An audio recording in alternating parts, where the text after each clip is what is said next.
Hello friends, कैसे हैं आप सभी। चलिए चलते हैं आज एडवर्ब क्लास में हम एज सून एज और नो सूनर के बीच में अंतर समझते हैं। जैसे ही मैंने दरवाजा खोला वैसे ही मैंने अपने दोस्त को सामने बैठा हुआ पाया। तो वाक्यों में जब जैसे ही वैसे ही या कभी कभी ज्यों ही त्यों ही ऐसी चीजें आ जाती हैं तो उसके लिए हमें एज सून एज या नो सूनर का यूज करना होता है। दोनों में खास अंतर यह है कि नो सूनर का प्रयोग हम अधिकतर पास्ट टेंस में करते हैं और एज सून एज का प्रयोग हम प्रेजेंट या पास्ट किसी भी टेंस में कर सकते हैं। चलिए एग्जाम्पल के तहत समझते हैं कि दोनों की बनावट संरचना कैसी होगी। जैसे लिखा है यहाँ पे रेड कलर से आप देख सकते हो, यहाँ पे ये चीज आएगी। जैसे ही मैंने उसे देखा वैसे ही मैं जान गया कि कुछ गड़बड़ है। एक काम होगा, जस्ट आफ्टर दैट, उसके तुरंत बाद एक काम होगा। ऐसे वाक्यों को ये जोड़ेगा कंजक्शन, और ये एडवर्ब क्लॉज का कंजक्शन है। जैसे ही मैंने उसे देखा, तो अगर हमने इसको बनाना है एज सून एज से, तो इसको हम एज सून एज लिखेंगे तो जैसे भी उसके इसमें इंक्लूड है वैसे भी इंक्लूड है। बस ये दो चीज हो गई। अब आपको कुछ लिखना ही नहीं, सेंटेंस बना देना है। मैंने उसे देखा, ये पास्ट इंडेफिनिट टेंस है, इसको हमने बनाया आई। देखना की अंग्रेजी सी, उसका सेकंड फॉर्म हो जाएगा सा। किसको देखा? उसे, यानी हिम।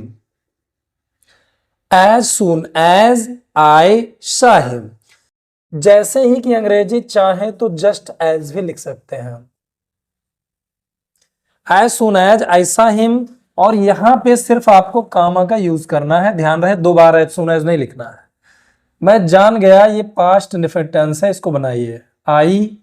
जान गया यानी नो का सेकंड फॉर्म हो जाएगा न्यू, क्योंकि ये पास्ट इंडेफिनिट टेंस है। और हमने यहाँ पे कंजक्शन की के लिए दैट का यूज करना है। अब इसको हमें बनाना है कुछ गड़बड़ है, ठीक, समथिंग इज रॉन्ग। लेकिन ये बात ध्यान रखिए कि अगर जो मेन क्लास होते हैं अगर वो पास्ट टेंस में है, तो ये जो दूसरा क्लास होता है, सबऑर्डिनेटिंग क्लास होता है, वो भी पास्ट टेंस में ही होता है के लिए हमने इज नहीं लिखना है, था लिखना है। ठीक, कुछ गड़बड़ है यानी समथिंग। कुछ की अंग्रेजी हमने प्रोनाउन लिखना है समथिंग, और यहां पे हमने वाज का यूज करना है। बात ध्यान रखिए, बोलचाल भाषा में लोग इज कह देते हैं, लेकिन शुद्ध यही है, अगर कि मेन क्लास पास्ट टेंस में है, दूसरा वाला क्लास भी पास्ट टेंस में जबरदस्ती करना पड़ता है। समथिंग वाज गड़बड़ यानी रॉन्ग। तो जैसे ही मैंने उसे देखा वैसे ही मैं जान गया कि कुछ गड़बड़ है। As soon as I saw him I knew that something was wrong. इस तरह से आपको एज सून एज का प्रयोग करना है। लेकिन अगर आपने नो सूनर का यूज किया, ठीक, ज्यों ही मैं वहां पहुंचा या जैसे ही मैं वहां पहुंचा वैसे ही या त्यों ही मैंने महसूस किया कि मुझे देर हो गई है, एक काम के जस्ट आफ्टर जो है दूसरा काम जो है होगा। अगर आपने नो सूनर का यूज किया, ध्यान रखिए कि नो सूनर का प्रयोग हमेशा प्रायः पास्ट टेंस में ही होता है, नो सूनर। और इसके साथ एक चीज ध्यान रखिए, मैं वहां पहुंचा, ठीक, ज्यों ही मैं वहां पहुंचा त्यों ही मैंने महसूस किया कि मुझे देर हो गई है। तो ये जो टेंस है ये एक्चुअली पास्ट इंडेफिनिट टेंस में है, मैं वहां पहुंचा।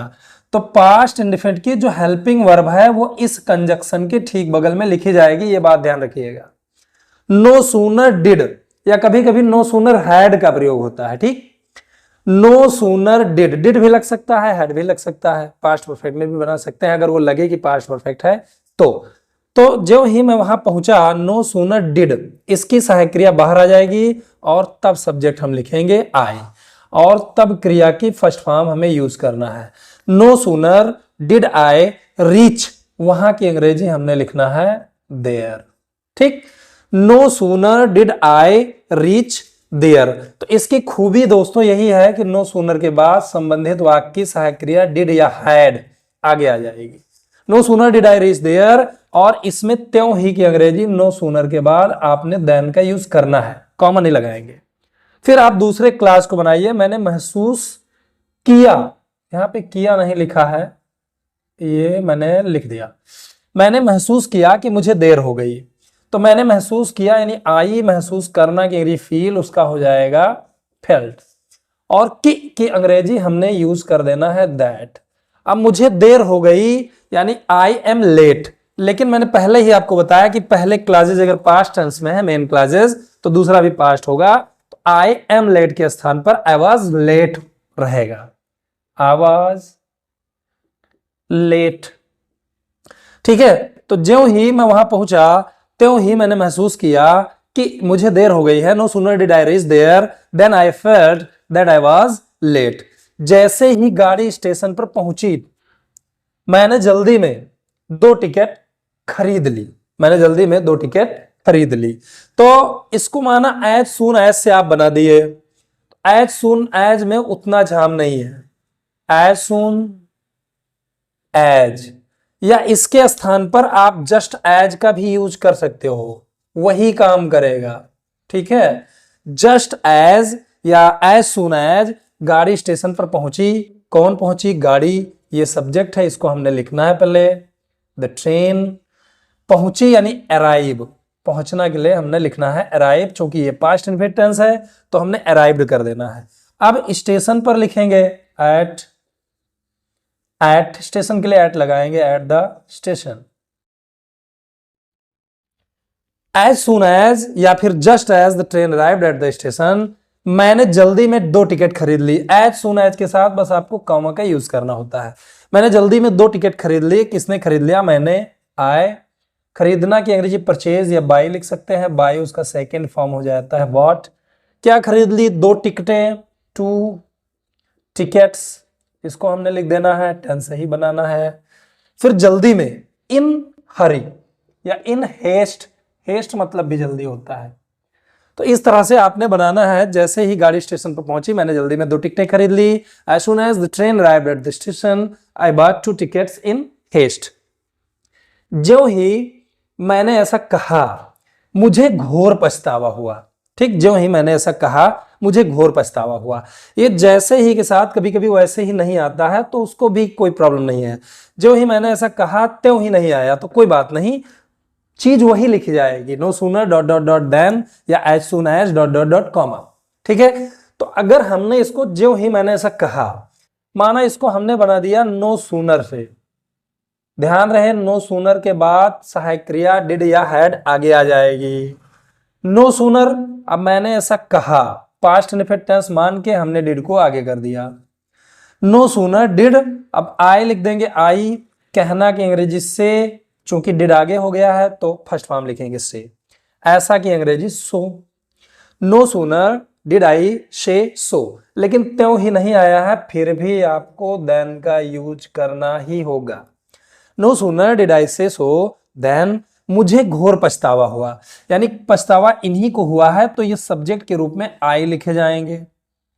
और पछताना की अंग्रेजी होता है रिग्रेट, तो ये हो जाएगा रिग्रेटेड, क्योंकि ये पास्ट इंडेफिनिट टेंस है, रिग्रेटेड। और घोर के लिए हम लिख सकते हैं डीपली, यानी बहुत ज्यादा, deeply. No sooner did I say so then I regretted deeply. इस तरह से आपको बनाना है। बस ये ध्यान रखिए कि अगर ऐसे सेंटेंस आपको प्रेजेंट टेंस या फ्यूचर टेंस में मिलते हैं तो नो सूनर का प्रयोग मत करिए, तब आपको एज सून एज का ही प्रयोग करना है। और एक विशेष बात और कि यहाँ पे जो जैसे ही लगा है, एक्चुअली ये बीच में लगा हुआ है 2 वाक्यों के, ये जो है इस सेंटेंस के पहले लगा हुआ है। ठीक है, इस सेंटेंस में, तो हम इसको यहीं पे बनाएंगे। ठीक है, जैसे ही वहीं पे लिखा जाएगा। दूसरी बात, तुम्हारे पास वोट डालने का अधिकार हो जाएगा, ये फ्यूचर टेंस है। तो अब अगर फ्यूचर टेंस है तो आपको एज सून एज का प्रयोग करना है, लेकिन यहां पे करना है। पहले इसको बनाइए, तुम्हारे पास वोट डालने का अधिकार हो जाएगा, यानी किसके पास होगा? तुम्हारे, तो यही सब्जेक्ट है, यू लिख देंगे। और चूंकि ये फ्यूचर टेंस है तो यू विल हैव, हैव यानी पास होना के लिए, किसी के पास कुछ होता है तो हमने वर्ब के रूप में हैव का यूज करना होता है। यू विल हैव, तुम्हारे पास हो जाएगा, क्या हो जाएगा? अधिकार, यानी द राइट, अधिकार के लिए लिखना है हमने राइट। ओट डालने का, ये इंफिनिटिव है। ठीक, ओट डालना की अंग्रेजी ओट ही होता है, तो उसको हमने लिख देना है। You will have the right to vote जैसे ही कि अंग्रेजी हमने लिखना है एज सून एज, ध्यान रखना।